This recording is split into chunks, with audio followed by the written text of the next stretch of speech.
ہانی بیٹا رک جائیے، کہاں جا رہی ہیں آپ؟ انابی نے ہانی کو باہر نکلنے سے پہلے ہی بازو تھام کر روک لیا تھا۔ انابی پلیز، مجھے اس کے پاس جانا ہے، میں اسے دیکھنا چاہتی ہوں۔ ہانی ان سے اپنا بازو چھڑواتے ٹوٹے پھوٹے لفظوں سے ہچکیوں کے درمیان بولی، بیٹا یہاں بیٹھو، آرام سے بات سنو میری۔ انابی جانتی تھی ہانی صدمے کی وجہ کچھ سمجھ نہیں پا رہی، یہ بھول چکی ہے اگر کسی نے باہر ہانی کو سیاحل کے لیے اس طرح روتے دیکھ لیا تو ہانی کس بری طرح سے پھنس سکتی ہے۔ ہانی ان کے پاس سیاحل کی امانت تھی جس پر وہ ذرا سی بھی آنچ نہیں آنے دے سکتی تھی۔ انابی پلیز جانے دے مجھے۔ ہانی ان کی کوئی بات سننے کو تیار ہی نہیں تھی۔ مہناز بی بی نے بہت مشکل سے ہانی کو بر پر بٹھایا، اس کے ہونٹوں سے پانی کا گلاس لگایا تھا جس کا بنا ایک گھونٹ بھرے ہانی نے پیچھے ہٹا دیا تھا۔ میری گڑیا آرام سے میری بات سنو آپ۔ یہ خبر اب تک ہر طرف پھیل چکی ہوگی۔ اس گھر کے کچھ لوگوں کو پہلے ہی شک ہے کہ آپ سردار سائیں سے رابطے میں ہیں۔ اگر آج آپ کو اس حالت میں ان میں سے کسی نے بھی دیکھ لیا تو بہت برا ہوگا۔ آپ صبر سے کام لیں، مجھے میرے اللہ پر پورا بھروسہ ہے، وہ سردار سائیں کو کچھ نہیں ہونے دیں گے۔ ابھی آپ کا سردار سائیں تک پہنچنا بہت مشکل ہے۔ وہ ہاسپٹل میں ہے جہاں اس وقت ان کے آدمیوں کے ساتھ ساتھ ذوالفقار سائیں کے مخبر بھی موجود ہوں گے، اور جب تک سردار سائیں کو ہوش نہیں آ جاتا میں آپ کو ایسے کسی بھی خطے میں نہیں جانے دے سکتی۔ میں سائیں کے سب سے خاص اور قریبی آدمی سے رابطے میں ہوں۔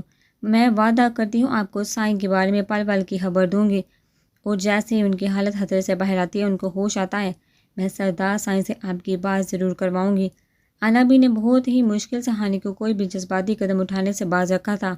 ہانی کی حالت ان سے دیکھنا بہت مشکل ہو رہا تھا، مگر وہ بے بس ہوئی۔ وہ کچھ دیر ہی سہی مگر سردار سیاحل کا سایہ سر سے اٹھ جانے کی وجہ سے بہت کمزور محسوس کر رہی تھی۔ ان کا دل مسلسل سیاحل کے لیے دعا گو تھا۔ آج تک انہوں نے ہمیشہ سیاحل کی جانب سے ہانی کے لیے دیوانگی دیکھی تھی، مگر آج ہانی کا سیاحل کے لیے ہوش سے بیگانہ ہونا انہیں ہانی کی محبت اور پاگل پن دکھا گیا تھا، جو ہر طرح کے خطرے سے بے پرواہ ہو کر صرف اپنے شوہر کے پاس جانا چاہتی ہے، اور جو ہمیشہ سے یہ محبت دیکھنے کا خواہشمند تھا، وہ اس وقت ہوش سے بیگانہ اپنی ہانی سے بہت دور تھا۔ انابی، میں نہیں ڈرتی، جس کو جو بھی کرنا ہے کر لے، مجھے ہر حال میں سیاحل کے پاس جانا ہے۔ ہانی کو اس وقت سیاحل کے علاوہ کسی کی بھی پرواہ نہیں تھی۔ اسے لگ رہا تھا کہ اس نے مزید کچھ دیر سیاحل کو اپنی آنکھوں سے نہ دیکھا تو اس کے دل کو کچھ ہو جائے گا۔ ہانی بیٹا، آپ کو میری قسم، آپ اس طرح کی کوئی جذباتی حرکت نہیں کریں گی۔ ہانی کو اپنی جگہ سے اٹھتے دیکھ انابی نے ہانی کا ہاتھ پکڑ کر اپنے سر پر رکھتے اپنی قسم دے کر ہانی کے قدم وہی روک دیے تھے۔ انابی، مت کریں ایسا۔ ہانی کی برستی آنکھوں کی التجا پر انابی بے حد بے چارگی سے نظریں جھکا گئی تھی۔ ہانی بیٹا، آپ اس حملے کے بارے میں کسی سے کوئی بات نہیں کریں گی، نہ میران سائی سے، نہ کسی اور سے۔ انابی نے کسی خیال کے تحت ہانی کو تنبیہ کی تھی، جس پر ہانی اس بات میں ہر حالاتی وضو کرنے کے لیے واش روم کی جانب بڑھ گئی تھی۔ کچھ ہی دیر میں اس کی آنکھیں سوج کر لال انگارہ ہو چکی تھی۔ ہانی نے پوری زندگی میں کبھی بھی خود کو اتنا بے بس محسوس نہیں کیا تھا جتنا اس وقت کر رہی تھی۔ سیاحل کے سامنے ہر بار وہ بہت آرام سے کہہ دیتی تھی کہ وہ اس سے محبت نہیں کرتی، کوئی فرق نہیں پڑتا اس کے ہونے یا نہ ہونے سے، مگر آج اسے ادراک ہوا تھا کہ سیاحل اس کی زندگی میں کس قدر اہم تھا۔ وہ شخص نہ جانے کب اپنے کج اداؤں کے باوجود ہانی کی سانسوں میں بس چکا تھا۔ جس شخص کی ذرا سی قربت پر اس کے دل کی دھڑکنوں کی رفتار حد پار کر جاتی تھی، آج اسی کی جان خطرے میں ہونے کا سن کر ہانی کی دھڑکنیں ساکت ہو چکی تھی۔ خدا بخش، میرے پوتے کی حفاظت نہیں کر سکے نا تم؟ کیسے پہنچ گئے وہ لوگ میرے سیاحل کے قریب؟ بی بی سائیں ہاسپٹل کے پریئر روم میں جائے نماز بچھائے اللہ کے حضور جولی پھیلائے اپنے عزیز از جان پوتے کی سلامتی کی دعا مانگ رہی تھی، جب سیاحل کا خاص آدمی، جس سے سیاحل اپنا دایاں بازو کہتا تھا، وہ سر جھکائے اندر داخل ہوا تھا۔ اس کے چہرے کا پتھریلا پن بتا رہا تھا کہ وہ اس وقت کتنی تکلیف اور پچھتاوے میں ہے۔ بی بی سائیں کے شکوے پر اس کا سر مزید جھک گیا تھا۔ مجھے سخت سے سخت سزا دے بی بی سائیں، میں ذمہ دار ہوں سردار سائیں کی اس حالت کا۔ انہیں شک تھا کہ ان کے دشمن ضرور پھر کوئی سازش کرنے والے ہیں، مگر مجھے لگ رہا تھا ایسا کچھ نہیں ہے، اتنی جلدی وہ دوبارہ ایسی کوئی حرکت نہیں کریں گے۔ اور ہوا وہی جس کا سردار سائیں کو اندازہ تھا، وہ لوگ شہر جانے والے راستے پر گھات لگائے بیٹھے تھے۔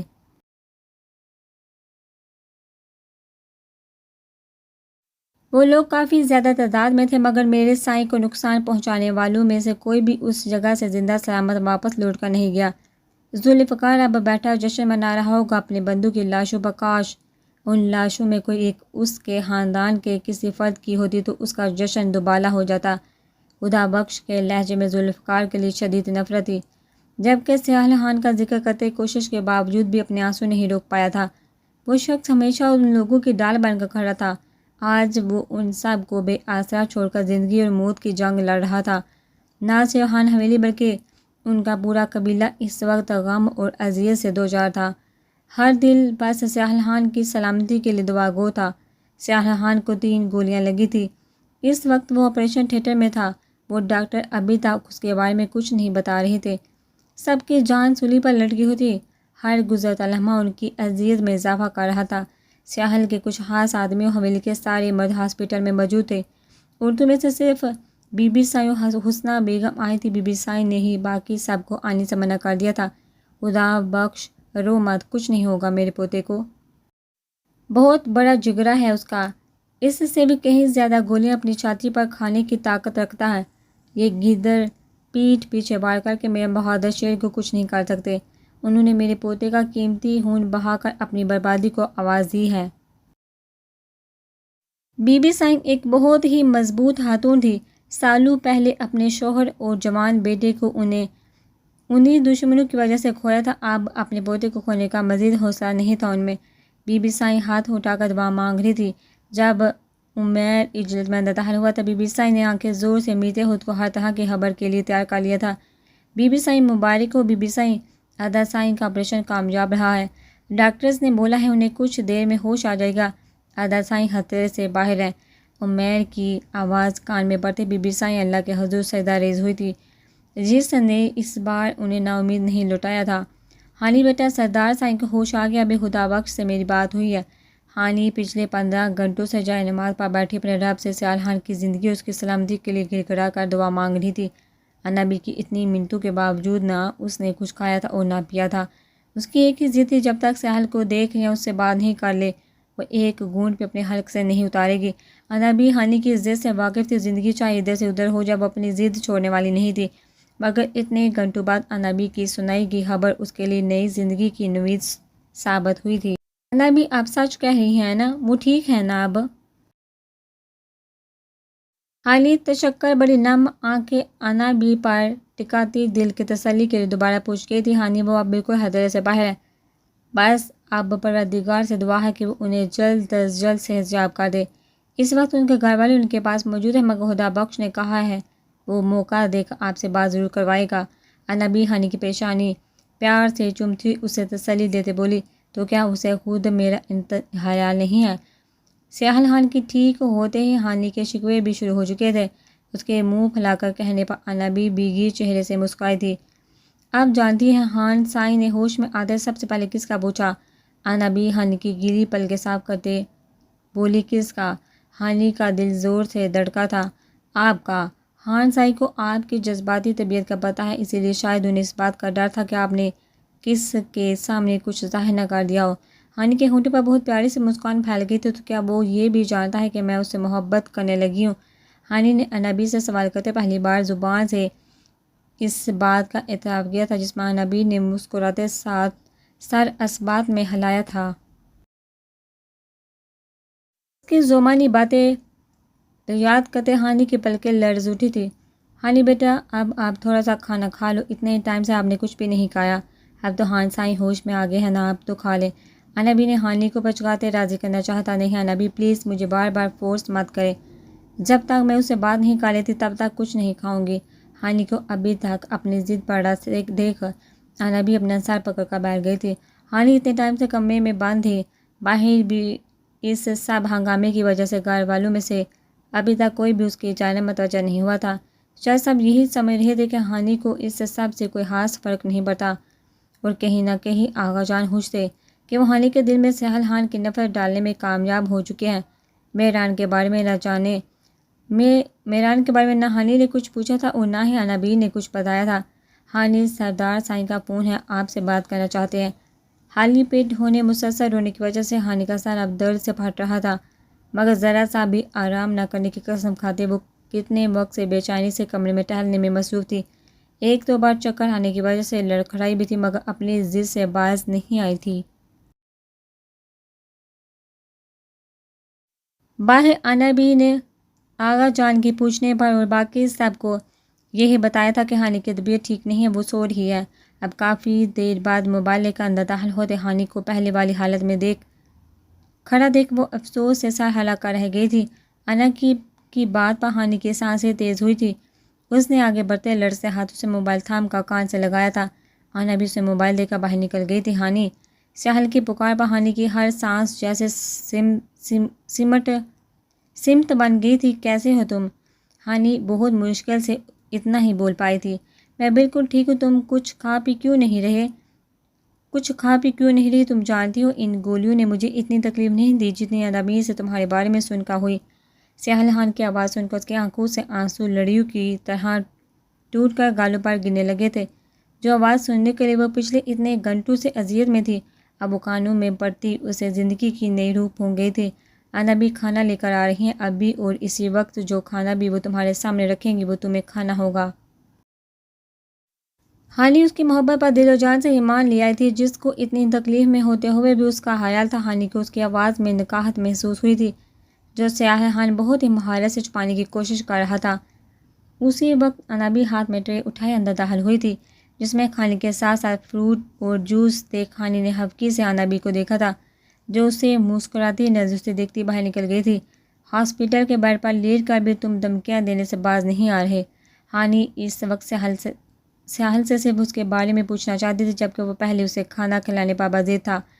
اور اگر تم نے ابھی میری بات نہ مانی تو اس حالت میں بھی تمہیں تمہاری اس حویلی سے اٹھوانے کی طاقت رکھتا ہوں، اسی لیے تمہاری بہتری اسی میں ہے کہ چپ چاپ کھانا کھاؤ۔ سیاحل اپنے درد پر قابو پاتے اپنی ضدی بیوی کو اسی کے انداز میں سمجھاتے ہوئے بولا۔ اس بار سیاحل کی دھمکی کارگر ثابت ہوئی تھی۔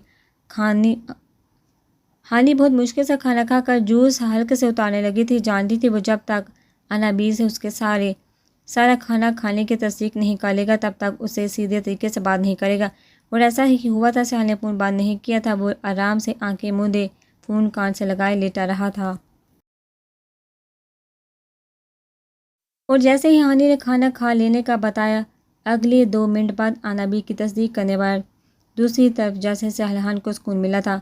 کیا سردار سیاحل موسیٰ اب مجھے بتانا پسند کریں گے کہ ان کی طبیعت کیسی ہے اب، یا پھر کوئی نیا حکم صادر کرنا چاہتے ہیں؟ ہانی کی طنزیہ چڑے ہوئے مگر فکر مند انداز پر سیاحل کے ہونٹوں پر مسکراہٹ بکھر گئی تھی۔ طبیعت تو میری اسی وقت ٹھیک ہو گئی تھی جب ہوش میں آنے کے بعد مجھے پتہ چلا کہ کسی نے میری فکر محبت میں رو رو کر آنسو کا دریا بہا ڈالا ہے۔ سیاحل کا محبت کی لو دیتا لہجہ ہانی کے چہرے پر مختلف رنگ بکھیر گیا تھا۔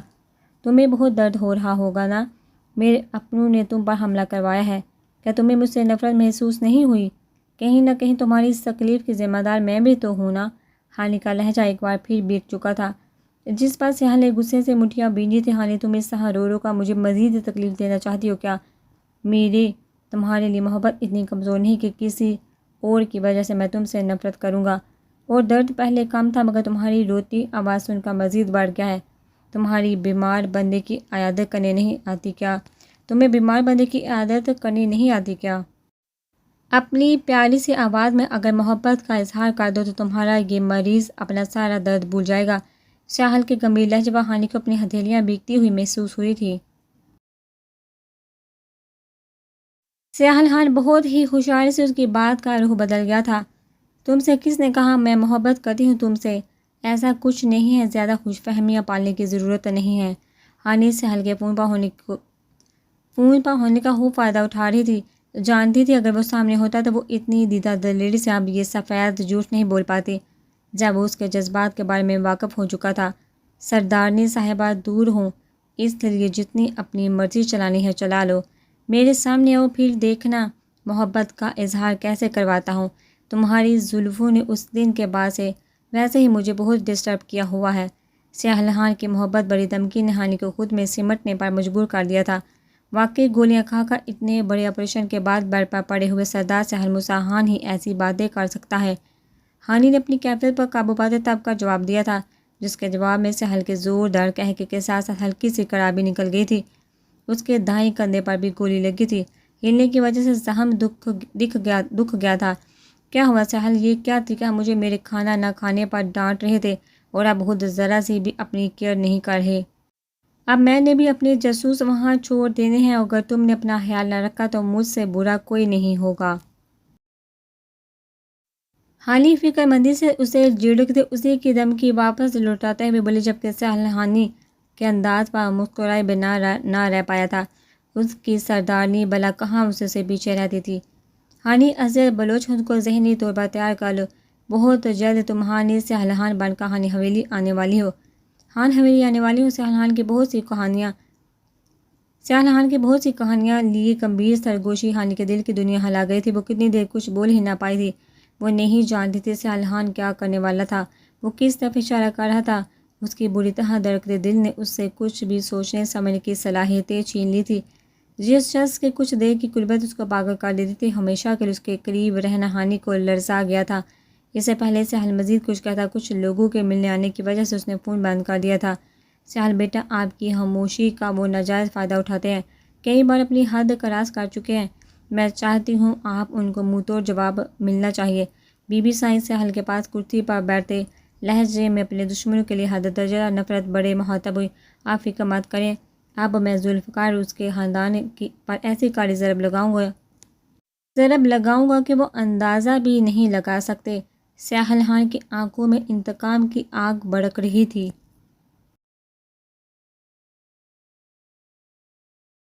ذوالفقار کی پوتی کے بارے میں کیا ارادہ ہے؟ وہ جتنا اہم مہرہ ان کے لیے ہے، اس سے بھی کہیں زیادہ فائدہ مند ہمارے لیے ہے۔ بی بی سائیں نے جانتی نظروں سے سہل خان کی جانب دیکھا تھا، جہاں وہ ہانی ازر بلوچ کے لیے نفرت دیکھنے کی خواہشمند تھی، لیکن سہل خان کے بولے گئے الفاظ انہیں بری طرح آگ لگا گئے تھے۔ وہ مہرہ نہیں کسی کے لیے بھی، اور نہ ہی میں بننے دوں گا۔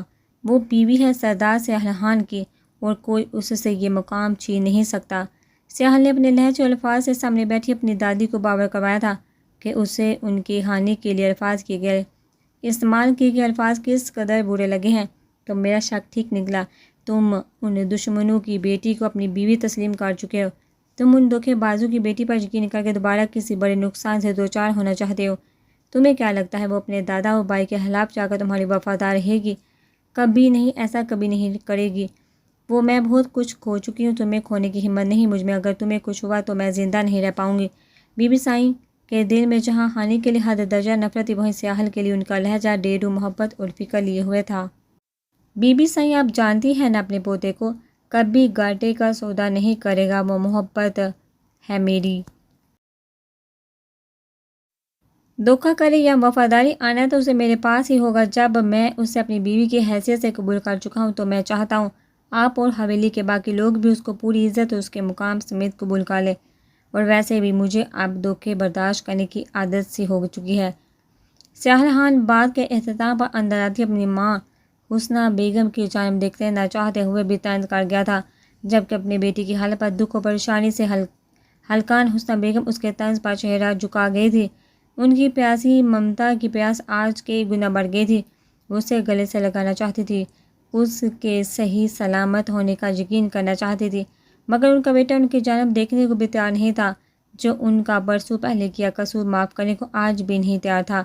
اپنے اس سردار کا آرڈر مانو آپ لوگ، میں نے فیصلہ کر لیا ہے، مجھے اسے دیکھنے جانا ہے تو جانا ہے۔ آپ دونوں بتاؤ، میرا ساتھ دو گے یا میں خود ہی کچھ کروں؟ ہانی سینے پر ہاتھ باندھے اپنے سامنے کھڑے شہرام اور نبی سے مخاطب ہوئی تھی۔ شہرام سہل خان کے بارے میں سن کر نگار کو لیے اگلے دن ہی وہاں پہنچ گیا تھا۔ نگار سہل کے فارم ہاؤس پر ہی تھی۔ شہرام نے اسے اس حوالے سے کچھ نہیں بتایا تھا۔ یہاں آ کر ہانی نے اس کے لیے نئی آزمائش کھڑی کر دی تھی۔ وہ سہل سے ملنا چاہتی تھی۔ ہاسپٹل میں تو سہل کو ملنا مشکل تھا، مگر 2 دن بعد ہی وہ ڈاکٹر سے صلاح لے کر وہ پوری میڈیکل کیئر کے ساتھ حویلی شفٹ ہو چکا تھا، جہاں جا کر ملنا تو ناممکن ہی تھا، مگر ہانی کی ضد تھی، اسے ملنا ہے تو ملنا ہے، چاہے جو بھی ہو جائے۔ ہانی کی اس دن کے بعد سہل سے کوئی بات نہیں ہوئی تھی، کیونکہ ہانی نے نبی کے ذریعے سہل کو یہی کہلوایا تھا کہ وہ اسے دیکھنا چاہتی ہے، لیکن سہل مسلسل منع کر رہا تھا۔ یہی بات ہانی کے لیے زیادہ تشویشناک تھی، اس کا دل سکون میں نہیں آ رہا تھا۔ جب تک کہ وہ سیالان کو اپنی آنکھوں کے سامنے صحیح سلامت نہ دیکھ لے، آپ تو اپنے سردار کے حکم عدولی کے بعد بچ جائیں گی، خیر ہم لوگوں کی نہیں ہوگی۔ خیر بولی کیا کرنا ہوگا مجھے؟ شہرام آخر کار ہار مانتا ہاتھ کھڑا کر گیا تھا۔ ہانی نے انابی کا فیصلہ سننے کے لیے ان کی جانب دیکھا تھا۔ سردار سائیں بہت غصہ کریں گے، آپ ابھی ان کے غصے سے واقف نہیں ہیں۔ انابی نے اسے سمجھانا چاہا تھا، تو آپ اپنے سردار سائیں کے ہاتھ میرے ساتھ نہیں دیں گی۔ ہانی انہیں ایموشنل بلیک میل کرتے ناراضگی سے بولی تھی، جس پر بے حد لاچارگی کے عالم میں انابی نے ہار مان لی تھی۔ زندگی میں شاید پہلی بار وہ سیاحل خان کے خلاف جا رہی تھی، وہ بھی اسی کی لاڈلی کی وجہ سے۔ خان حویلی میں قدم رکھنا آسان کام نہیں ہے، اگر آپ پکڑی گئی تو۔ انابی نے اسے روکنے کی ایک چھوٹی سی کوشش کی تھی، تو کیا پکڑی گئی تو آپ کا سردار سائیں وہی ہیں، بچا لے گا۔ ہانی مسکراتی آنکھوں اور پرجکیل لہجے میں بولی، جس پر شہرام اور انابی مسکرائے بنا نہ رہ سکے تھے۔ بہت زیادہ سوچنے کے بعد بھی ہانی کو کچھ سمجھ نہیں آ رہا تھا کہ کیسے خان حویلی میں داخل ہو جائے، کیونکہ شہرام کے مطابق وہاں بہت زیادہ سیکیورٹی کے انتظامات کیے گئے تھے۔ چھپ کر اندر گھسنا بالکل بھی ممکن نہیں تھا۔ شہرام کے کہنے پر کہ حویلی کے اندر سے کسی کے تعاون سے ہی ہانی اندر داخل ہو سکتی ہے، ہانی نے انابی کو خدا بخش سے بات کرنے کو کہا تھا، اور ساتھ ہی ہدایت کی تھی کہ وہ اگر مدد کرنے کو تیار ہے تو ٹھیک ہے، ورنہ سیالان کو اس سب کی بھنک بھی نہیں پڑنی چاہیے۔ انابی کی پوچھنے پر تو خدا بخش نے صاف انکار کر دیا تھا، جس پر ہانی نے ان سے موبائل لیتے خود خدا بخش سے بات کی تھی۔ بہت دیر کی کوشش کے بعد جا کر کہ خدا بخش نے حامی بھر لی تھی۔ اسے حامی کو حویلی کے اندر داخل کروانے کا وعدہ کیا تھا، مگر اس سے آگے کسی قسم کے تعامل سے انکار کر دیا تھا۔ ہانی کے لیے اتنا ہی بہت تھا۔ انابی کی محبت سے ہانی نے میرون کلر کی بلوچی لباس میں مکمل بلوچی خواتین والا گیٹ اپ بناتے اپنا چہرہ اس کے بڑے سے دوپٹے سے ڈھانپ لیا تھا۔ ہانی کو یاد تھا وہاں ملازمین کا حلیہ ایسا ہی کچھ تھا۔ ہانی اس حلیے میں بہت منفرد اور حسین لگ رہی تھی۔ میرون بھاری لباس میں سلور ماتھا پٹی لگائے سیالان کی بات کے بالکل الٹ، لائٹ لپسٹک اور کس کر جورا باندھے ہانی سیاحل کے دل پر بجلیاں گرانے کو بالکل تیار تھی۔ انابی نے بے احتیاط اس کی نظر اتاری تھی اور زیر لب بہت ہی صورتوں کا ورد کرتے ہانی کو لاحق کے اللہ کے حفظ و امان میں بھیج دیا تھا۔ شہرام ہانی کو بہت ہی ہوشیاری سے پچھلے گیٹ سے گاڑی میں لانے میں کامیاب ہو گیا تھا، کیونکہ ہانی کے حلیے کو دیکھ کر بہت سوال اٹھ سکتے تھے۔ حویلی سے نکل کر اس نے بشریٰ بیگم کو انفارم کر دیا تھا کہ ہانی اس کے ساتھ باہر جا رہی ہے، جس پر چاہنے کے باوجود بشریٰ بیگم کو اعتراض نہیں کر پائی تھی۔ خدا بخش اپنے وعدے کے مطابق ہانی کو حویلی کے اندر لے آیا تھا، جہاں بہت سارے ملازمین کے درمیان کوئی ہانی کو پہچان ہی نہیں پایا تھا۔ گونگھٹ میں سر ڈھکا ہونے کی وجہ سے کسی کا بھی دھیان ہانی کی جانب نہیں، وہ سب خاموشی سے اپنے اپنے کاموں میں مصروف تھے، بنا یہ جانے کہ ان کی سردارنی بھی اس وقت ان کے درمیان موجود ہے۔ بانو ادا سائیں کے لیے صبح ابھی تک تیار نہیں ہوا کیا؟ بی بی سائیں بہت غصہ ہو رہی ہیں۔ ہانی بڑے سے کچن میں ایک طرف کھڑی یہ سوچ رہی تھی کہ سیاحل کے کمرے تک کیسے پہنچے۔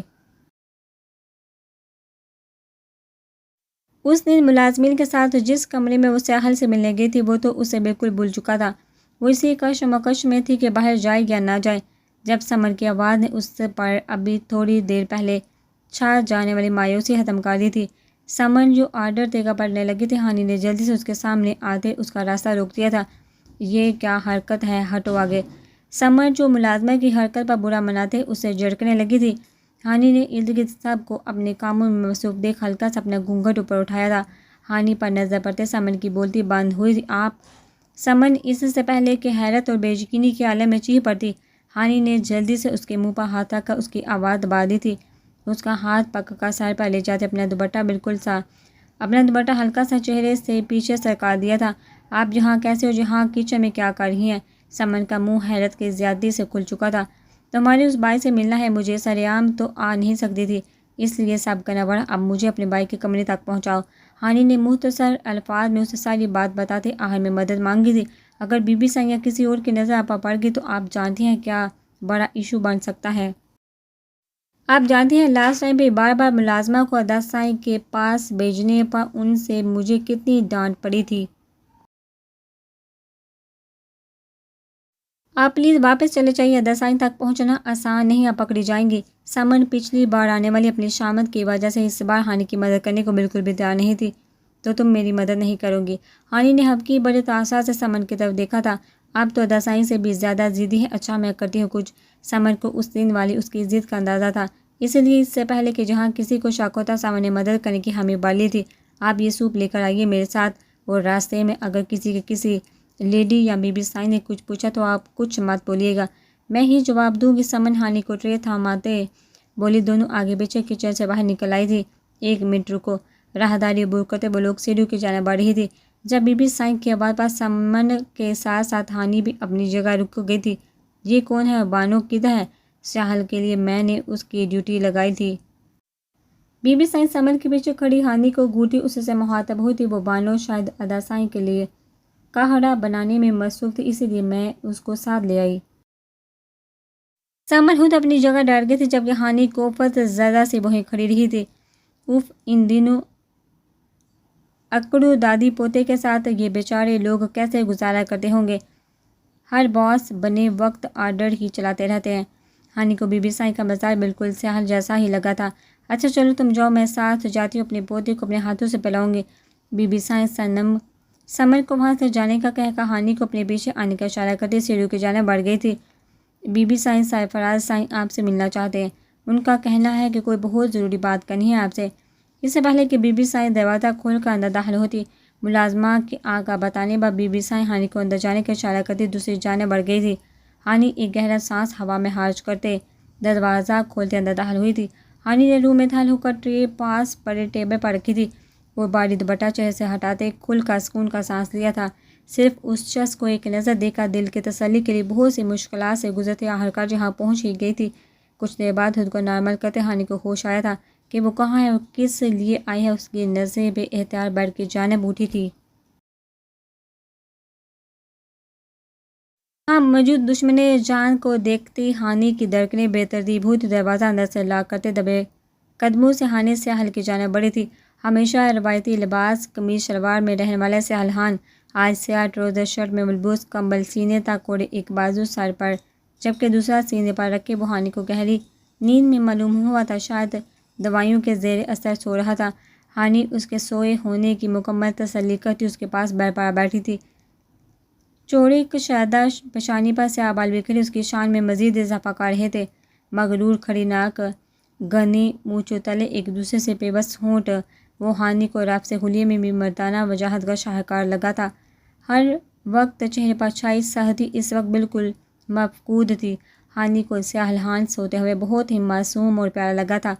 اس کے سوئے ہونے کے باوجود اس کے اتنے قریب بیٹھنے کی وجہ سے ہانی کی ہتھیلیاں اور پیشانی پسینے سے بھیگ چکی تھی. وہ اس شخص کی شدت پسندی کی جھلک دیکھ چکی تھی، اس لیے اس کی قربت ہانی کا دل دھڑکائے جا رہی تھی. ہاف سلیوز ہونے کی وجہ سے ساحل کی ایک بازو سے اس کے زخم پر لگائی گئی بینڈیج جھانک رہی تھی، جسے دیکھتے ہانی کے دل کو کچھ ہوا تھا. ساحل کی تکلیف کا سوچتے ہانی کی پلکیں بھیگ گئی تھی. وہ اس سے کتنی محبت کرتا تھا. اتنی تکلیف میں ہونے کے باوجود اسی کا خیال تھا. ہانی کی نظر ساحل کے ہوبرو چہرے سے ہٹنے کا نام ہی نہیں لے رہی تھی. وہی اس شخص کی دوسروں کو اپنی مقناطیسی شکنجے میں جگڑنے والی کشش ہانی کو آہستہ آہستہ اپنے حصار میں لے رہی تھی.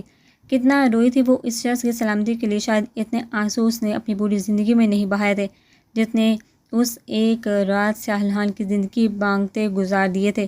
یہ شخص اپنی ساحرانہ پرسنالٹی اور ہمدردانہ دل رکھنے کی وجہ سے ہانی کو خود سے محبت کرنے پر مجبور کر گیا تھا. ہانی چاہ کر بھی اپنے دل کو ساحل کی محبت کے بار سے بچا نہیں پائی تھی. خود کو اس کے گہری نیند میں سوئے ہونے کی تسلی دیتی ہانی نے دل کی آواز پر حامی بھرتے ہاتھ بڑھا کر ساحل کی پیشانی پر بکھرے بال سمیٹ دیے تھے اور جھک کر وہاں نرم گرم ہونٹوں کا لمس چھوڑتے اس کی بے خبری میں اپنی محبت کی پہلی مہر ثبت کی تھی. یہ سب کرتے ہانی کا دل دھڑک کر رہا تھا، دھڑک کر باہر آنے کو تیار ہو چکا تھا. ہانی بے اختیار اپنے دل کے مقام پر ہاتھ رکھتے اسے نارمل کرنا چاہتا. کچھ دیر استحقاق بڑی نظروں سے ساحل کو دیکھتے ہانی نے بے دلی سے اٹھنا چاہا تھا. ابھی اس کا بالکل بھی دل نہیں چاہ رہا تھا یہاں سے اٹھنے کو، مگر اسے ڈر تھا کسی بھی وقت کوئی بھی اندر آ سکتا تھا. ہانی ہولے سے ساحل کے چہرے کو چھوتی اس کے پاس سے اٹھی تھی جب اگلے ہی لمحے زوردار چیخ مارتے وہ ساحل کے اوپر آ گری تھی. کب سے آنکھیں بند کر کے سونے کا ناٹک کرتے ساحل نے ہانی کو اٹھتے دیکھ اس کی کلائی تھام کا ہلکا سا جھٹکا دیتے اسے اپنی جانب کھینچ لیا تھا. ہانی جو اس آفات کے بالکل بھی تیار نہیں تھی، سیدھی سہلحان کے چوڑے سینے پر آ گری تھی۔ اس کی چیخ ڈرنے کے ساتھ ساتھ سہلحان کا زخم ہرٹ ہونے کی وجہ سے نکلی تھی۔ تم جاگ رہے تھے؟ ہانی نے اس کے سینے سے اٹھنے کی کوشش کرتے بے یقینی سے اس کی جانب دیکھا تھا، جو محظوظ کن مسکراہٹ اور پرشوق نظروں سے ہانی کے شرم اور خفت سے سرخ پڑتے چہرے کی جانب دیکھ رہا تھا۔ سہل کے بائیں کندھے پر گولی لگی تھی، جسے وہ ذرا بھی حرکت نہیں دے سکتا تھا، مگر اس نے دوسرے بازو سے ہانی کے گرد حصار قائم کرتے اس کی مزاحمت کے باوجود اٹھنے کی اجازت نہیں دی تھی۔ تو تمہیں کیا لگا ہانی سے بلوچ سہلحان کے اتنے قریب آئے اور وہ اس بات سے بے خبر رہے گا؟ سہلحان کی نظریں ہانی کی خوبصورت روپ کا طواف کر رہی تھی۔ ہانی سہلحان کے سینے پر جھکی اس کے بے حد قریب تھی۔ وہ مسلسل مزاحمت کرتے اس کے حصار سے نکلنے کی جدوجہد کر رہی تھی۔ جب میں سویا ہوا تھا تب تو بڑا پیار جتایا جا رہا تھا، اب میرے اٹھتے ہی ساری بہادری غائب اور مجھ سے بھاگنے کے چکروں میں ہو۔ سہل کا اشارہ اس کی مزاحمت کی طرف تھا۔ ہانی جو سہلحان کو سرپرائز کرنے آئی تھی، سہل کی حرکت نے اسے سرپرائز کر دیا تھا۔ سہل نے ہانی کی تھوڑی کو ہونٹوں سے چھوتے اس کی غیر ہوتی حالت کی جانب دیکھتے آہرکار آزادی بخش دی تھی، جبکہ سہلحان کی اتنے سے لمس پر ہانی کا دل پاگل ہو اٹھا تھا۔ ہانی اس کے پاس سے اٹھی کچھ فاصلے پر جا کھڑی ہوئی تھی۔ سہلحان، تم سے بڑا ڈرامے باز انسان میں نے آج تک نہیں دیکھا۔ اگر تم جاگ رہے تھے تو پہلے کیوں نہیں بتایا؟ ہانی اپنی خجالت چھپانے کی کوشش کرتے سہل کو گھوٹتے ہوئے بولی، مگر سہلحان کی شوخی بڑی نظروں نے زیادہ دیر اسے ایسا کرنے نہیں دیا تھا۔ وہ گھبرا کر فوراً نگاہیں موڑ گئی تھی۔ اگر جاگ جاتا یہ کیسے پتہ چلتا کوئی مجھ سے بہت محبت کرتا ہے، میری فکر میں کس قدر پاگل ہو رہا ہے اور وہ یہاں پر ہے جو۔ سہل ہانی کو چھیڑتے ماتھے کی جانب اشارہ کرتے مزید کچھ بولنے ہی والا تھا، جب ہانی نے ہاتھ اٹھا کر اسے روک دیا تھا۔ سہلحان، مجھے لگتا ہے آپ بہت گہری نیند میں کوئی خواب دیکھ رہے تھے۔ ایسا کچھ نہیں ہوا۔ ہانی نے دل ہی دل میں اپنی بے احتیاطی پر خود کو کوسا تھا۔ پہلے سہلحان سے سامنا کرنا کوئی آسان کام تھا، جو اب دل کے ہاتھوں مجبور ہو کر یہ حرکت بھی کر دی تھی۔ کیسا کچھ نہیں ہوا؟ میں نے تو کچھ کہا ہی نہیں، کیا واقعی کچھ ہوا ہے؟ سہلحان کی بات پر ہانی نے تب کا اس کی طرف دیکھا تھا۔ بات گمانا تو کوئی سہلحان سے سیکھے۔ جب میں نے منع کیا تھا تو یہاں کیوں آئی؟ اگر کوئی دیکھ لیتا تو؟ سہلحان کی پرشوق نظریں ہانی کے دلکش سراپے پر تھی، جو دور کھڑی اس کے جذبات کا اچھا خاصا امتحان لے رہی تھی۔ نازک پیشانی پر سجی باری ماتھا پٹی سہلحان کے دل پر بجلیاں گرا رہی تھی۔ پنس کی مدد سے سیٹ کیا گیا باری کامداری دوپٹہ ہانی کے ہاتھوں سے بار بار پھسل کر کندھوں پر ڈلک رہا تھا، جسے سنبھالنے میں وہ الگ ہلکان ہوتی۔ ہانی پر سہلحان کو ٹوٹ کر پیار آیا تھا۔ سہلحان صاحب کو بتانا چاہتا تھا کتنی اہم تھی یہ لڑکی اس کے لیے۔ وہ اس کے ساتھ اپنی زندگی کا ہر لمحہ گزارنا چاہتا تھا۔ یہ لڑکی اس کی چاہت، محبت، دیوانگی، جنون اور دل کا سرور تھی، جس سے دور کرنے کے لیے نہ جانے کتنی بار اس کا بھائی سہل پر قاتلانہ حملہ کروا چکا تھا۔ سہلحان کے بہت سارے آدمی بلوچ حویلی میں اس کے لیے کام کر رہے تھے۔ اگر وہ چاہتا تو ایک ہی بار میں میران کو ختم کروا سکتا تھا، مگر یہاں بھی ہانی سے اس کا دل کا قریبی رشتہ چھیننے کا سوچتے سہل ہر بار بے بس ہو جاتا تھا۔ کیوں نہیں آ سکتی میں یہاں؟ سہلحان کی حویلی پر میرا کوئی حق نہیں ہے کیا؟ ہانی نے خفگی بڑے تاثرات سے سہل کی جانب دیکھا تھا۔ ہانی کی دو آنچہ سادگی بڑے حسن کے جال سے بہت مشکل سے باہر آتے سہل اس کے باتوں کی جانب متوجہ ہوا تھا۔ اس کے الفاظ سہل کے ہونٹوں پر وہی مقابل کو اپنا اسیر کر دینے والی مسکراہٹ بکھیر گئے تھے۔ اگر ہانی کو پتہ چل جاتا کہ اس کا یوں استحقاق جتانا سہل کے لیے سہل کے پہلے سے بھڑکتے احساسات اور جذبات پر تیل چھڑکنے کا کام کر گیا ہے تو وہ ایسا کبھی نہ بولتی۔ ویری نائس، تو مطلب تم دل سے تسلیم کر چکی ہو اس رشتے کو۔ اگر مجھے اس بات کا ذرا بھی اندازہ ہوتا تو میں بہت پہلے ہی گولیاں کھا لیتا۔ سہلحان کی خوشی بڑے مسکراہٹ لہجے پر ہانی نے تڑپ کر اس کی جانب دیکھا تھا، جیسے اسے سہلحان کی بات بالکل بھی پسند نہ آئی ہو۔ یا اتنے دور کیوں کھڑی ہو؟ ذرا پاس آ کر اپنی موجودگی کا احساس تو دلاؤ۔ پہلے تو میں سو رہا تھا، کچھ محسوس ہی نہیں کر پایا۔ سہلحان نے ہاتھ بڑھا کر ہانی کو اپنے پاس بلایا تھا۔ سہلحان کی زمانی بات ہانی کو سر سے پیر تک سرخ کر گئی تھی۔ مجھے اب واپس جانا ہے، میں یہاں ایک ملازمہ بن آئی ہوں، اور ملازمہ کا زیادہ دیر یہاں رکنا ٹھیک نہیں ہے۔ ہانی نے اس کے شوق نظریں برداشت کرنا انتہائی مشکل ہو رہا تھا۔ سہل کے جذبے لٹاتی نظروں پر ہانی کا شرمایا گھبرایا روپ دیکھ کر اس کے انابی گداس لمبوں پر زندگی سے بھرپور مسکراہٹ رینگنے لگی تھی۔ اچھا تو وہ کام تو پورا کر کے جاؤ جو ملازمہ کرنے آئی تھی۔ ساحل کی مسکراتی آنکھوں کی شوخی ابھی بھی برقرار تھی۔ مہرون رنگ میں ہانی کی سفید رنگت مزید نکھری اور رخسار سے جھلکتا گلال اسے مزید دیوانہ بنا گیا تھا۔ وہ اس بلوچی لباس میں اتنی حسین لگ رہی تھی کہ ساحل کا اس پار سے نظر ہٹانے کا دل ہی نہیں چاہ رہا تھا۔ وہ جانتا تھا ہانی آرام سے تو اس کے قریب آئے گی نہیں، اس لیے اب اسے اپنے طریقے سے ہی اسے پاس بلانا تھا۔ کون سا کام؟ ہانی نے سہلان کے انداز پر مشکوک نظروں سے اسے گھورا تھا، جس پر سہل کے عقل لگائے بغیر نہیں رہ پایا تھا۔ سوپ پلانے والا کام، میری شکی سردارنی۔ سہل نے اس کے ٹیبل کے پاس رکھے گئے سوپ کی جانب اشارہ کیا تھا، جیسے یاد آتے ہی ہانی جلدی سے اس کی جانب بڑھی تھی اور سوپ لے کر سہل کے بیڈ کے سائڈ ٹیبل پر رکھ دیا تھا۔ سردارنی صاحبہ، میں مریض ہوں اور نہیں اٹھ سکتا، نہ ہی ایک ہاتھ سے سوپ پی سکتا ہوں۔ ہانی کے سوپ پاس رکھ کر دور ہو جانے پر چوٹ کرتے سہل نے اسے احساس دلایا تھا۔ ساحل بیڈ پر چت لیٹا تھا۔ اب سوپ پلانے کے لیے اسے تکیوں کے سہارے سیدھا بیٹھنا تھا، جس کے لیے ہانی کو اس کے بہت قریب جانا پڑا۔ اس سے اتنی قربت کا سوچ کر ہی ہانی کے پسینے چھوٹ چکے تھے۔ میں کیسے اٹھا سکتی ہوں؟ میں باہر سے بلاتی ہوں کسی کو۔ اف میرے خدا، میں بلا باہر کیسے جا سکتی ہوں؟ ہانی نے باہر کی طرف قدم بڑھائے تھے، مگر پھر اپنے یہاں چھپ کر آنے کا خیال آنے پر وہ وہیں رک گئی تھی۔ ہانی اچھی خاصی بوکھلاہٹ کا شکار ہو چکی تھی۔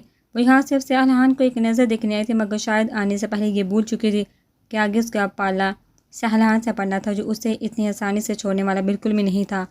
سہل بڑے ہی سکون سے لیٹا اپنی سردارنی کی غیر ہوتی حالت سے مزے لے رہا تھا۔ اس لڑکی کی تھوڑی دیر کی قربت سہلان کے دل کے راحت اور سکون کا باعث تھی۔ وہ ہانی کے نزدیک ہوتے ہی ہر شے بھول جاتا تھا۔ اگر اسے آپشن دیا جاتا کہ ایک طرف پوری دنیا جبکہ دوسری طرف ہانی اسجد بلوچ ہے، کس کے ساتھ وہ پوری زندگی گزار سکتا ہے، تو وہ بنا سوچے کسی ڈاؤٹ کے وہ سیدھا ہانی اسجد بلوچ کا انتخاب کرتا، جس کے بغیر شاید اب اس کا گزارا نہیں تھا۔ وہ چاہتا تھا یہ خوشبو جیسی لڑکی ہر وقت اس کے آس پاس مہکتی رہے۔ دیکھو سہلان، میں تمہاری ہیلپ کرنے کو تیار ہوں، لیکن اگر تم نے ذرا سی بھی کوئی الٹی سیدھی حرکت کی تو میں تمہارے زخموں کی پرواہ کیے بغیر تمہیں وہیں چھوڑ دوں گی۔ ہانی نے اور کوئی راہ نہ ملتے ہار مان لی تھی، مگر پھر بھی وہ سہلان کو وارن کرنا نہیں بھولی تھی۔ جس انداز میں ہانی سہل سے بات کرتی تھی، اس انداز میں تو کبھی بی بی سائی نے بھی نہیں کی تھی، اور نہ ہی کسی اور کو اجازت تھی سہلان کے ساتھ ذرا سی بھی تیز لہجے میں بات کرنے کی۔ مگر ہانی اسجد بلوچ کو تو جیسے ہر حق حاصل تھا۔ اگر ہانی ایک بار بھی سہل کا غصہ دیکھ لیتی تو جان پاتی کہ سب لوگ اسے سے اتنا کیوں ڈرتے ہیں، لیکن ابھی تک تو وہ اس کے غصے کے 1% سے بھی واقف نہیں تھی۔ Okay done. سہل کے چہرے کے مصنوعی تاثرات سے صاف ظاہر تھا کہ اس پر کسی حد تک ہانی کی بات کا اثر ہوا ہے۔ ہانی بے قابو ہوتے دل کے ساتھ سہل کے قریب آئی تھی۔ سہل کی جانب بڑھتے اس کے ہاتھ ہولے ہولے لرز رہے تھے۔ اس کی سرخی مائل رنگت سہل کے جذبات کو اچھا خاصا چھیڑ گئی تھی، مگر اس وقت ہانی کے قابل رحم حالت کی وجہ سے اس نے بہت مشکل سے خود کو کوئی گستاخی کرنے سے روک رکھا تھا۔ ہانی نے ایک گز کا فاصلہ رکھتے دور سے سہل کے بازو کو اپنے کپکپاتے ہاتھوں سے تھامتے اسے سہارا دے کر اٹھانا چاہا تھا۔ سردارنی صاحبہ، میرا یہ کندھا زخمی ہے، میں ہل نہیں سکتا۔ جتنی دور آپ کھڑی ہیں وہاں سے تو یہ سب کرنا ناممکن ہے۔ ہانی کے اس قدر گھبرانے پر اس نے ہونٹوں کو سختی سے آپس میں پیوست کرتے اپنی بے ساختہ عمر ڈالنے والی ہنسی کو روکا تھا۔ ہر وقت بالکل کسی شیرنی کی طرح اس نے لڑنے کو تیار اس کی نزدیکی پر ایسے ہی بھیگی بلی بن جاتی تھی۔ تم بعد میں پی لینا نا سوپ۔ ہانی نے بے چارگی سے ساحل کی جانب دیکھا تھا۔ یہ سب اس کے لیے جان لیوا ثابت ہو رہا تھا۔ مجھے ابھی سوپ پی کر میڈیسن لینی ہے، اور اگر تم اسی طرح کھڑی سوتی رہو گی تو میری میڈیسن کا ٹائم لیٹ ہو جائے گا۔ سہلان کو تنگ کرنے کا اتنا اچھا موقع جانے نہیں دینا چاہتا تھا۔ اس سے ہانی کا یہ گھبرایا شرمایا روپ مزہ دے رہا تھا۔ ہانی سہلان کی بولتی نگاہوں کی وجہ سے اس قدر کنفیوز ہو رہی تھی کہ اس کی آنکھوں میں چمکتی شرارت نہیں دیکھ پائی تھی۔ سہل کی میڈیسن کا سن کر ہانی بہت مشکل سے تیز ہوتی سانسوں اور دھڑکتے دل کے ساتھ اس کے قریب آئی تھی۔ وہ سہل کی جانب دیکھنے سے صاف گریز برت رہی تھی۔ ہانی سمجھ گئی تھی جب تک وہ سہل کے قریب نہیں ہوگی اسے اٹھانے میں صحیح سے ہیلپ نہیں کر سکتی۔ ہانی نے مزید قریب ہوتے سہل کے کندھے کے گرد اپنے نازک بازو کا حصار بناتے اسے سہارا دیا تھا۔ اسی چکر میں وہ سہل ہان کے انتہائی قریب آ چکی تھی۔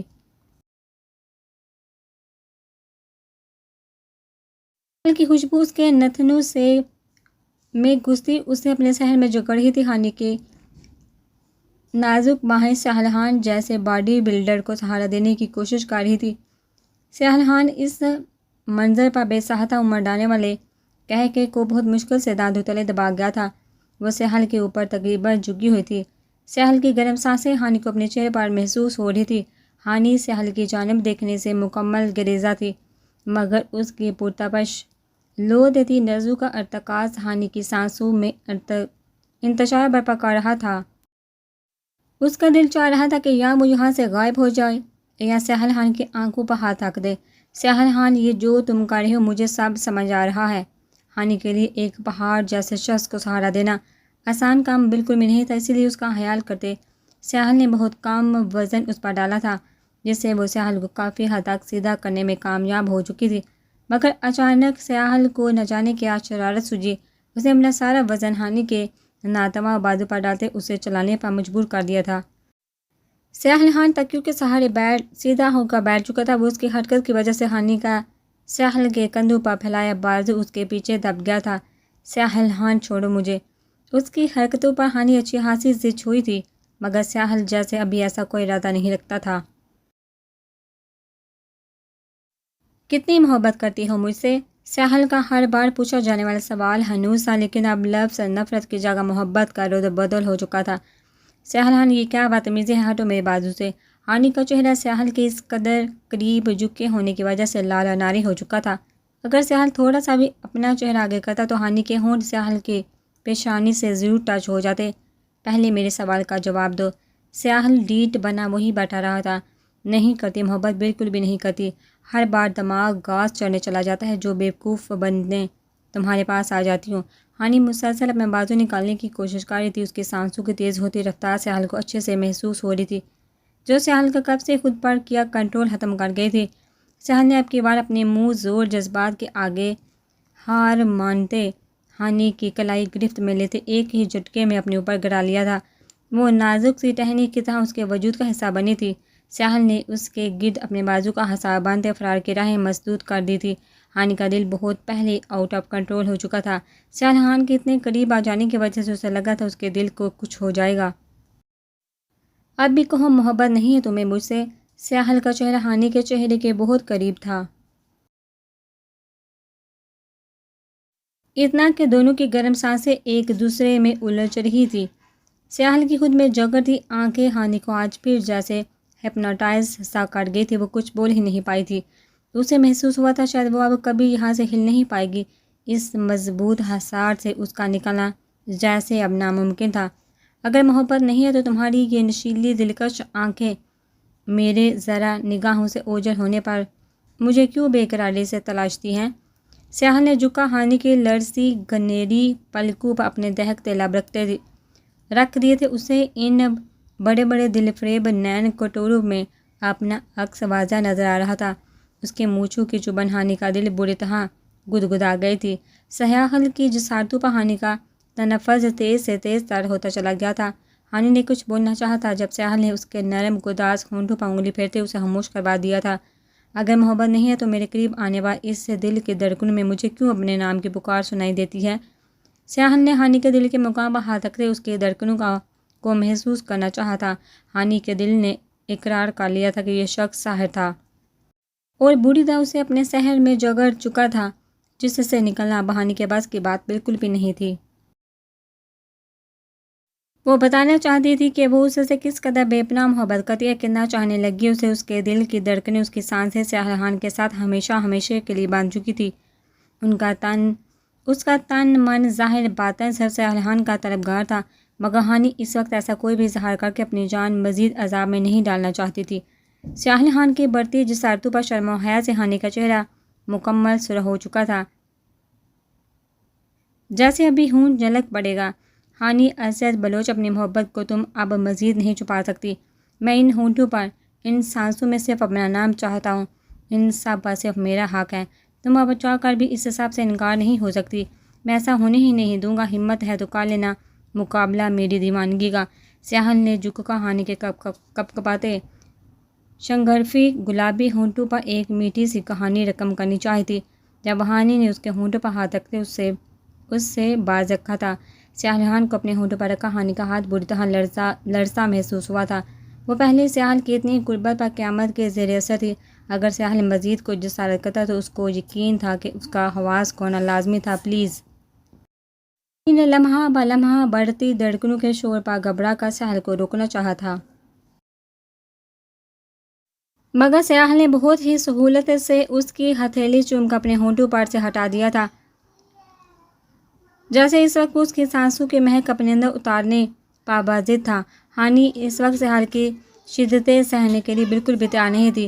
اسے لگا تھا اگر یہ شخص مزید اس کے قریب آیا تو اس کی سانسیں رک جائیں گی، جس سے سیاحل سے ہی بچنے کی کوشش کرتے ہانی نے اس کے کشادہ سینے میں سر چھپاتے اس کی بڑھتی جسارتوں سے بچنا چاہتا۔ اسے اس وقت اس سے زیادہ مضبوط پناہ گاہ کوئی نہیں لگی تھی۔ ہانی کی خود میں پناہ ڈھونڈنے والی اس پیاری ادا پر قربان ہوتے سیاحل خان نے اس کے گرد بازو کا گھیرا مزید تنگ کرتے خود میں بیچ لیا تھا۔ ہانی، کبھی کسی کی بھی باتوں میں آ کر مجھے دھوکہ مت دینا۔ بہت محبت کرتا ہوں میں تم سے، پوری دنیا کا دھوکہ برداشت کر سکتا ہوں مگر تمہارا نہیں۔ سیاحل کو نہ جانے اچانک کیا ہوا تھا کہ ہانی کے دور ہو جانے کے خوف کے زیر اثر وہ دل میں پنپتے ڈر کو زبان دے گیا تھا۔ سیاحل کی بات پر ہانی نے جھٹکے سے سر اٹھایا تھا، سارا فسوس جیسے ختم ہوا تھا۔ تو سیاحل خان کو اب بھی ہانی ارشد بلوچ پر اعتبار نہیں ہے کیا؟ ہانی کی آنکھوں میں شکوہ، ناراضگی واضح تھے۔ اعتبار ہے، حد سے بھی زیادہ، اسی لیے تو ڈرتا ہوں اگر یہ ٹوٹ گیا تو شاید سیال مساحان بھی ٹوٹ جائے گا۔ اگر ایسا ہوا تو میں چاہ کر بھی خود پر اعتبار نہیں رکھ پاؤں گا۔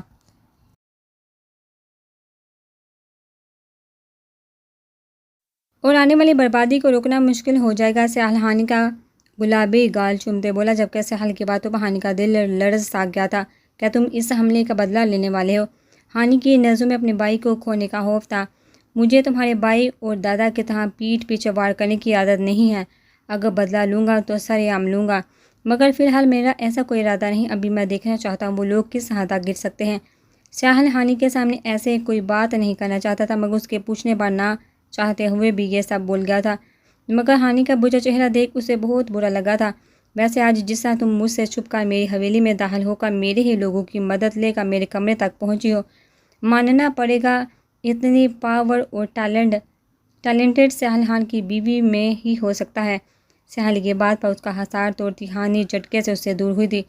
سیاحل کی کوشش کامیاب رہی تھی، اس کا دھیان پچھلی بات سے ہٹ چکا تھا۔ اس کا مطلب تم جانتے تھے صاحب؟ ہانی کا بے یقینی سے اس کی جانب دیکھا تھا، جس پر سیاحل نے پیچھے لگی اسکرین کی طرف اشارہ کیا تھا، جہاں پر حویلی کے مختلف حصوں پر لگے سی سی ٹی وی کیمرے کی فوٹیج چل رہی تھی۔ سیاحل نے ریموٹ اٹھاتے ان پر پہلے سے ریکارڈ کی گئی ویڈیو اوپن کی تھی، جن میں کہیں ہانی سامن کے ساتھ کچن میں کھڑی نظر آ رہی تھی اور کہیں بی بی سائیں کے ساتھ سیاں چڑھتے۔ ہانی نے ہونہار نظر سے سیاحل کی جانب دیکھا تھا۔ یہ شخص اس کی ایک ایک حرکت پر نظر رکھے ہوئے تھا اور اس کے سامنے کیسے بے خبر بنا ہوا تھا۔ آپ کی چائے؟ شہرین فون پر مصروف مہران کے سامنے چائے کا کپ رکھتے اسے آگاہ کیا تھا، جس پر بنا کچھ بولے سیاحل نے سر ہلا دیا تھا۔ شہرین ہر وقت خود کو بڑی سی شال میں چھپائے رکھتی تھی، جو اس نے کمرے میں کبھی مہران کے سامنے بھی نہیں اتاری تھی۔ مہران نے تو شاید ابھی ٹھیک سے اس کا چہرہ بھی نہیں دیکھا تھا۔ وہ گھر میں اور خاص کر اپنے کام میں کم ہی پایا جاتا تھا، اپنے کمرے میں کم ہی پایا جاتا تھا۔ شہرین چائے رکھ کر اس کے پاس سے ہٹی تھی جب بے دہانی میں مہران کا پیر اس کے فرش پر لٹکتی شال پر آ گیا تھا۔ آؤچ! شہرین 2 قدم ہی چل پائی تھی جب کھچاؤ کی وجہ سے اس کی گردن پر بہت زوردار قسم کا دباؤ آیا تھا اور شال اس کے سر سے ڈل کر کندھوں پر آ گئی تھی۔ رکنے کی بہت کوشش کے باوجود بھی شہرین کی ہلکی سی چیخ نکل گئی تھی۔ اسے محسوس ہوا تھا شاید مہران نے جان بوجھ کر ایسا کیا ہے۔ مہران جو فون پر مصروف تھا، شہرین کی چیخ پر حیرانی سے اس کی جانب متوجہ ہوا تھا۔ پہلے اس کی شالر پہ اپنے پاؤں کی جانب دیکھ کر سچویشن سمجھتے میران کو شدید قسم کی ندامت نے آن گھیرا تھا۔ وہ جلدی سے اٹھتے شہرین کے پاس آیا تھا۔ آئی ایم ریئلی سوری، بے دہانی میں ہو گیا یہ سب، میں نے دیکھا ہی نہیں، آپ ٹھیک ہیں؟ میران شہرین کے سامنے آتے تشویش کے عالم میں اس کی جانب دیکھتے بولا تھا، مگر بے احتیاطی میں اٹھائے گی اس کی نظریں کچھ پل کے لیے شہرین کی گٹاؤ جیسی سیاہ زلفوں میں الجھ گئی تھی۔ شاور لینے کے بعد اسے بال باندھنے کا ٹائم ہی نہیں ملا تھا۔ شہرین کے پرکشش نقوش پر نہ چاہتے ہوئے بھی میران کی نظر ٹھہر گئی تھی، مگر اگلے ہی لمحے وہ بڑے محتاط انداز سے نظریں پھیر چکا تھا۔ نہیں کوئی بات نہیں، میں ٹھیک ہوں۔ شہرین کو گردن پر شدید قسم کی جلن محسوس ہوئی تھی، مگر میران کے ساتھ اس کا ایسا کوئی رشتہ نہیں تھا کہ وہ اپنی تکلیف اس سے شیئر کرے، اسی لیے واپس جلدی سے شال سے اپنی گردن کو کور کرتے شہرین نے دھیمے لہجے میں جواب دیا تھا، لیکن تب تک میران کی نظر اس کی گردن پر پڑ چکی تھی۔ شال پر بنے موتیوں اور شیشوں کے بارڈر سے رگڑ آ جانے کی وجہ سے اس کی گردن وہاں سے اچھی خاصی چھل چکی تھی۔ مگر مجھے ٹھیک نہیں لگ رہا، آپ کی گردن زخمی ہو چکی ہے، آپ کو بینڈیج کی ضرورت ہے۔ میران کی اس بے ضرر لڑکی سے کوئی دشمنی نہیں تھی۔ میران کی وہ انجانے میں دی جانے والی تکلیف پر اپنی شرمندگی کم کرنے کی کوشش کرتے ہوئے بولا تھا۔ میران شہرین کو صوفے پر بیٹھنے کا اشارہ کرتے الماری سے فرسٹ ایڈ باکس نکالتے اس کے جانب بڑھا۔ اس کے اتنے نرم اور مہربان انداز پر شہرین کتنی ہی دیر اپنی جگہ سے ہل بھی نہیں پائی تھی، مگر میران کے حکم پر شہرین کو مجبوری کے عالم میں وہاں بیٹھنا پڑا تھا۔ اسے یہاں سختی سے بٹھایا گیا تھا کہ اسے کسی کی بھی حکم مردولی کی اجازت نہیں ہے، خاص کر میران کی تو بالکل بھی نہیں، اس سے وہ کسی ربوٹ کی طرح اس کی ہر بات مانتی تھی، اور یہی بات میران کو عجیب سی محسوس ہوتی تھی۔ اس نے آج تک ایسی لڑکی کبھی نہیں دیکھی تھی۔ گردن سے شال ہٹائیے۔ شہرین واپس خود کو شال میں قید کر چکی تھی، اسی لیے میران کو اسے بولنا پڑا تھا۔ شہرین کی شکل سے صاف ظاہر تھا کہ وہ کس قدر بے دلی سے اس طرح میران کے سامنے بیٹھی ہے۔ وہ سمجھ نہیں پا رہی تھی یہ شخص اتنا مہربان کیوں ہو رہا ہے۔ میرے پاس اس کے علاوہ اور بھی بہت کام ہے۔ میران نے شہرین کے ذرا سا شال نیچے سرکانے پر ہاتھ آگے بڑھا کر شال اس کی گردن سے بالکل پیچھے ہٹا دی تھی۔ اس کے جارحانہ انداز پر شہرین کا چہرہ ڈر اور حیا کے مارے لال ہوا تھا۔ میران کریم ہاتھ میں لگا کر شہرین کی گردن پر زخم کی جگہ لگانے لگا تھا۔ شہرین نے اس کے لمس پر گھبرا کر فوراً آنکھیں میچ لی تھی۔ شال کو دونوں مٹھیوں میں سختی سے جکڑ رکھا تھا۔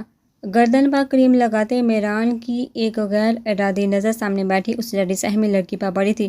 گندمی رنگت، پرکشش کھڑے نقوش، بڑی بڑی آنکھیں جنہیں اس وقت اس نے سختی سے میچ رکھا تھا، نازک سراپا، لمبے گھنے بال، وہ مکمل حسن کا پیکر تھی، مگر میران کو اس سب سے کوئی انٹرسٹ نہیں تھا، اس لیے وہ فوراً نظریں پھیر گیا تھا۔ سارے زخم پر اچھے سے کریم لگاتے میران کی نظر اس کی گردن کے عین وسط میں بنے تل پر پڑی تھی۔ بلا شبہ یہ لڑکی مقابل کو بہکانے کی پوری صلاحیت رکھتی تھی۔ میران بھی کوشش کے باوجود اس کی سراہی دار گردن پر چمکتے اس مغرور تل سے نظریں نہیں ہٹا پایا تھا۔ اس کی نظروں کے ارتقاء سے گھبرا کر شہرین نے جلدی سے شال کو اپنے گرد دوبارہ سے لپیٹ لیا تھا۔ کمرے کے اندر اس تھان کو لپیٹنا ضروری ہے کیا؟ اپنی بے احتیاطی پر حفت مٹانے کے لیے وہ شہرین پر طنز کرتے بول رہا تھا، جب اچانک اس کی نظر شہرین کے جلی کلائی پر پڑی تھی۔ یہ کیسے جلا تمہارا ہاتھ؟ تازہ زخم بتا رہا تھا، یہ کچھ دن پہلے ہی آیا ہے، وہ کچن میں کام کرتے غلطی سے جل گیا تھا، شہرین نے مختصر جواب دیا تھا۔ شہرین کو اس کی بات پر کافی حیرت ہوئی تھی۔ واٹ، مگر تم کچن میں کام کیوں کر رہی تھی؟ اتنے سارے ملازم موجود تو ہیں۔ پوچھتے وہ یہ بھول گیا تھا کہ سامنے بیٹھی اپنی بیوی کو عزت سے رخصت کروا کر نہیں لایا تھا، بلکہ وہ ہون بہا میں لائی گئی تھی، جبکہ اس کے سوال پر شہرین کو لگا تھا کہ شاید وہ غلط بول گئی ہے۔ اگر میران نے بشریٰ بیگم سے کچھ بول دیا تو شامت اسی کی آنی تھی۔ شروع کے دنوں میں تو ہانی اس کی ڈال بنی رہی تھی، مگر اب نہ جانے وہ اپنے کن کاموں پریشانیوں میں بزی ہو گئی تھی کہ اسے فراموش کر گئی تھی، جس پر بشریٰ بیگم کو لگا تھا شاید ہمدردی کا بھوت اتر چکا ہے۔ وہ واپس شہرین سے اپنا ناروا سلوک اختیار کر چکی تھی۔ شہرین دن رات کچن میں مصروف رہتی اور میران کے آنے کے ٹائم پر بشریٰ بیگم اسے کمرے میں بھیج دیتی۔ نہیں، وہ ایک دن ہی اپنے لیے چائے بنائی تھی، تب ہوا یہ۔ شہرین نے جلدی سے بات سنبھالنا چاہیے تھی، کیونکہ وہ میران بلوچ کی ذرا سی بھی ہمدردی افورڈ نہیں کر سکتی تھی۔ تمہارے ہاتھ پر ایک بار نہیں بہت بار جلنے کے نشانات آئے، آئندہ مجھ سے جھوٹ بولنے کی کوشش مت کرنا۔ میران اس کے لہجے کی لڑکھڑاہٹ پر اس کا جھوٹ پکڑتے سختی سے بولا تھا۔ جس پر شہرین اپنی جگہ سہم سی گئی تھی۔ آرام کرو، اب تم باہر نکلنے کی ضرورت نہیں، دیکھ لیتا ہوں میں باقی سب کو بھی۔ مہران بلوچ اچھے سے جانتا تھا اپنے سے منسلک لوگوں کا خیال کیسے رکھنا ہے۔ جب وہ صرف اپنی بہن کو ایک ناپسندیدہ شخص سے بچانے کے لیے قتل تک کرنے کی کوشش کر سکتا ہے تو اپنی بیوی چاہے وہ انچاہی ہی صحیح اس کے لیے تھوڑا سا سٹینڈ تو لے ہی سکتا تھا۔ مہران شہرین کو آرڈر دیتا روم سے نکل گیا تھا، جبکہ شہرین کتنی ہی دیر ہل بھی نہیں پائی تھی۔ اس شخص کی اتنی عنایت اس سے بالکل بھی ہضم نہیں ہو رہی تھی، جس کا خیال رکھنے کا انداز بھی اتنی سختی لیے ہوئے تھا۔ کیا واقعی اس کی زندگی کا سفر اتنا کٹھن ہونے والا نہیں تھا جتنا وہ سمجھ رہی تھی؟ شہرین نے بے اختیار اپنی گردن پر ہاتھ پھیرا تھا، جہاں ابھی بھی مہران بلوچ کا دہکتا لمس اسے محسوس ہو رہا تھا۔ جو شخص انجانے میں دیے جانے والے زخم پر اس قدر شرمندہ ہو، وہ جان بوجھ کر تو کوئی زخم کبھی نہیں دے گا۔ شہرین مہران بلوچ کے بارے میں سوچتی آپ مسکرا دی تھی۔ اس سے پہلے کہ خود کی اتنے بیوقوف بنائے جانے پر ہانی سہل سے لڑتی باہر دروازے پر ہلکی سی دستک ہوئی تھی۔ آواز پر ہانی نے گھبرا کر سہل کی جانب دیکھا تھا۔ ضرور تمہاری بیوی سائیں ہوگی، اگر انہوں نے مجھے یہاں دیکھ لیا تو۔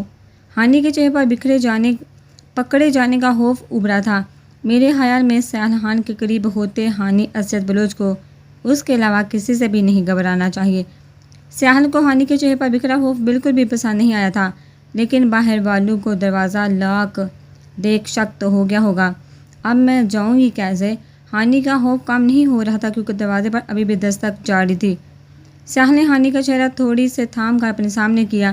ہانی اسد بلوچ سیال خان پر اعتبار کرتے اسی حویلی میں دھال ہوئی ہے کہ سیال وہاں موجود ہے، اسے کچھ نہیں ہونے دے گا۔ میں چاہتا ہوں تم وہ اعتبار قائم رکھو۔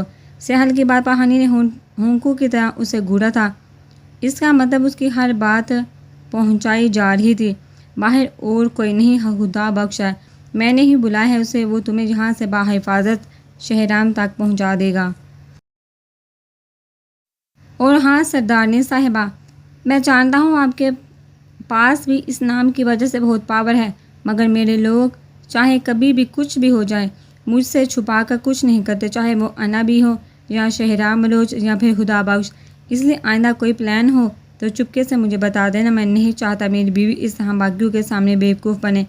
سیال خان نے بات کے اختتام پر ہانی کے کان کی لو پر بوسہ دیتے اس کے غصے، خجالت، شرمندگی اور حیا سے لال ہوتا چہرہ دیکھا تھا۔ سیال خان، تم سے بڑا پلانر واقعی اس مخلوق میں تو کوئی نہیں ہو سکتا۔ ہانی غصے کے مارے کچھ بول ہی نہیں پائی تھی، وہ سب کے ہاتھوں بیوقوف بنی تھی، وہ بھی اپنی وجہ سے۔ واقعی جو لوگ سیال خان کے لیے ہمہ وقت اپنی جان دینے کو تیار رہتے تھے، وہ بھلا ہانی کے کہنے پر اتنی بڑی بات کیسے چھپا سکتے تھے؟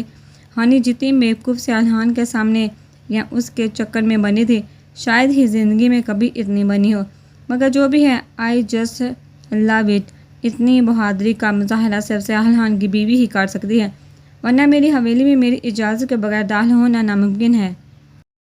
سیال نے ہانی کی آنکھوں میں جھانکتے کہا۔ سیال کو اس وقت ہانی کی نگاہوں میں اپنا عکس صاف نظر آیا تھا۔ کیا ہانی اسد بلوچ سیال خان سے کچھ کہنا چاہتی ہے؟ سیال نے ہانی کے کان کے قریب سرگوشی کی تھی۔ سیال خان، پلیز ہمیشہ ایسے ہی رہنا۔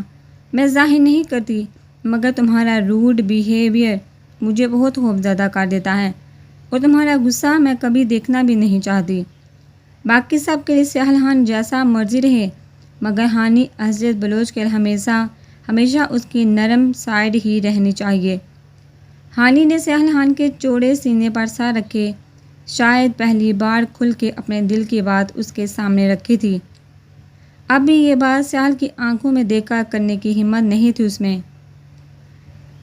سیال نے جھک کر اس کے ماتھے پر لب رکھتے اسے اس کی بات کا اقرار بخشا تھا، مگر وہ دونوں ہی نہیں جانتے تھے کہ آنے والا وقت ان کے ساتھ کیسا کھیل کھیلنے والا ہے، جس نے شاید ان کی پوری زندگی بدل کر رکھ دینی تھی۔ آغا جان، ایسا کچھ نہیں ہے جیسا آپ سمجھ رہے ہیں۔ ہانی کا سیال خان سے کوئی رابطہ نہیں ہے، آپ کو کوئی غلط فہمی ہوئی ہے۔ مہران ذوالفقار بلوچ کی بات پر سختی سے انکاری ہوا تھا۔ تم ابھی نہیں جانتے میران سیاہلان کو، بہت شاطر انسان ہے، یہی وجہ ہے کہ اتنے سالوں سے سرداری میں ٹکا ہوا ہے، اس کی ہر جانب نظر ہوتی ہے۔